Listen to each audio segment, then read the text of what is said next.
Um, why do players nowadays get injured more than ever when they have all the resources in the world So, compared to yeah. players back then?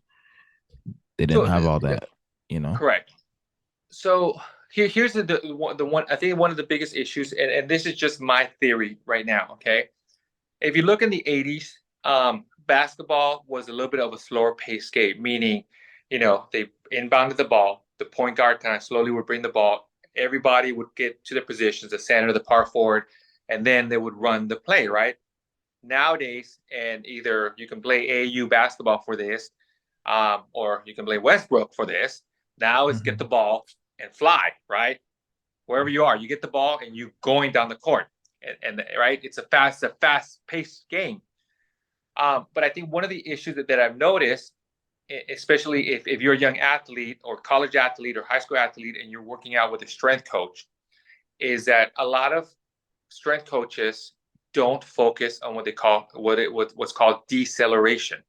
Okay, your braking system. Majority of injuries occur during the deceleration phase of your movement. Prime example. Let's say you have a car, right? You put the fastest you're going to want to put a high engine, right? Horsepower engine in there, right? You're going to put a nice little body in there because you want it to kind of look good, right? So now Yeah. your car is going to go high speed, right? But one thing people often forget, if you're going, the faster you go, right, you're gonna need some brakes on the car, and if your brakes are weak, and you try to make that corner, what's gonna happen? You're gonna You're crash done. it. You're done. And I think that's one of the issues nowadays with athletes is that the game's gotten faster. But and the thing, every parent, every kid that I come in, and every parent wants their kid to run faster, jump higher, right? They want all this stuff, but if the higher, like if the higher you go, the harder you're going to come down, right? Like Isaac Newton, what goes up must come down, and you got to build the strength in your body and the endurance and the stamina and the stability to be able to decelerate. And if you look at most of these injuries are in the NBA or any sport is caused during the deceleration phase where you have to stop, gather yourself, and move again, type of thing. And I think because the game has gotten faster, but people aren't focusing on strengthen the braking system, I think that's where a lot of the injuries have occurring. At the same time, back then the game was more physical. So how come they didn't get hurt as much as now? The game is not as physical as now. Yeah, yes, but when you're physical, you're in one position, and you kind of have a little bit more control of your body. So you're banging, but you're kind of here. Where now it's just everybody's kind of moving fast, and then when you move and you got to change direction, you got to be able to stop and decelerate. So prime example, Okay. when it right, so if you look at your tibia bone, right? Let's say your ACL injury, right? Here's your tibia, and here's your femur. The femur is a thigh bone, the tibia is the lower bone, and your ACL ligament is right in between here. Every time you stop, that tibia bone shifts forward, shifts forward, shifts forward. That's the natural job. And every time it shifts forward, it puts pressure on the ACL. If you don't have the strength, and here's the thing, let me rephrase that. It's not the strength that you have to build, because being strong and being able to squat 400 or 500 pounds does not mean that you're gonna it's not going to mean that you're not going to get injured.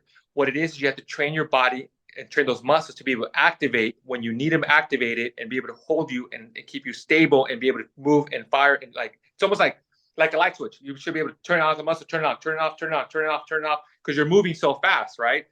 And if you don't train the muscle to do that, then that's when the kind of the injuries occur. Versus when you're strong, and you're right. This is more back then was physical, and the people were banging, but it was more kind of like in one position. Now it's like you're flying. I mean, look if you go look at Steph Curry, how and you look at him when he's moving, kids moving all over the court. Like, when was the last time you saw back in the 80s when the point guard was moving that much? The point guard used to just bring the ball over, pass it one, maybe go one side, pass it here, pass to the center. They would post up, done, or they shoot it. Steph Curry's like, dude, if you look at him, when he comes down, he passes, goes to the corner, comes to this side, comes back up, comes here. I mean, he's moving everybody's moving nowadays. So it's more of a movement game, where before it's more of a, I would say back in the day was more of a post up game.